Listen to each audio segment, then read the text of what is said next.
Tulad unti ka dito sa Himaya, kaya nga kung gugma ka nimo di malaya. Ang maangkon ka akong gipaninguha, ikaw mao ang katawan ning akong luha. Adlong tanan ako kanimo naghulat, ang gugma ko kanimo naglatay sa akong ugat.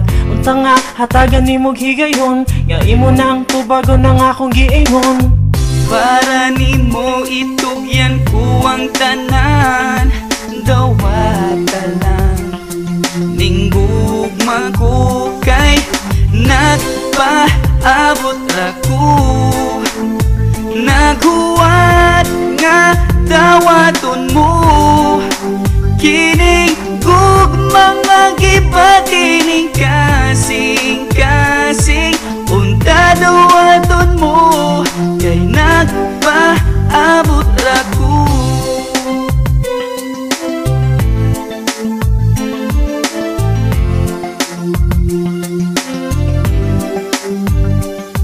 Sa pagdagag sa panahon nga naglakaw ang mga adlaw, nilabay ang katuigan, gipaabot ko ikaw ning kalibutan kung layo ka na. Grabe na kami nga may pasigurog kalag ko kay pwede pa kong muduaw. Lapas pa ning panumduman ang ato ang panag-uban, paabuton gihapon ti ka bisag daghan ako og uban. Dihang ikaw mipalayuan dughan naghuot, nag-abot ang akong luha buok sipunog singot.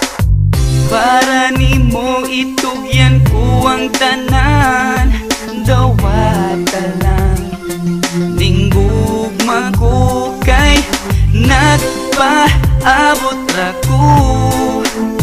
Naghuwat nga dawaton mo, kining gugma nga gipakining kasing-kasing. Unta dawaton mo kay nagpaabot ra ko.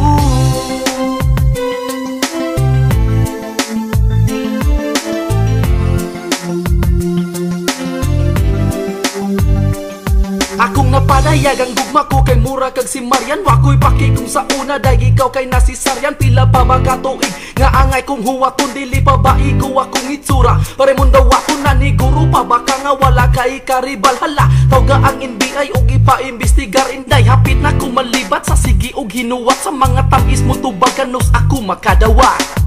Para nimo itugyan ko ang tanan, dawata lang ning gugma ko kay nagpaabot ra ko.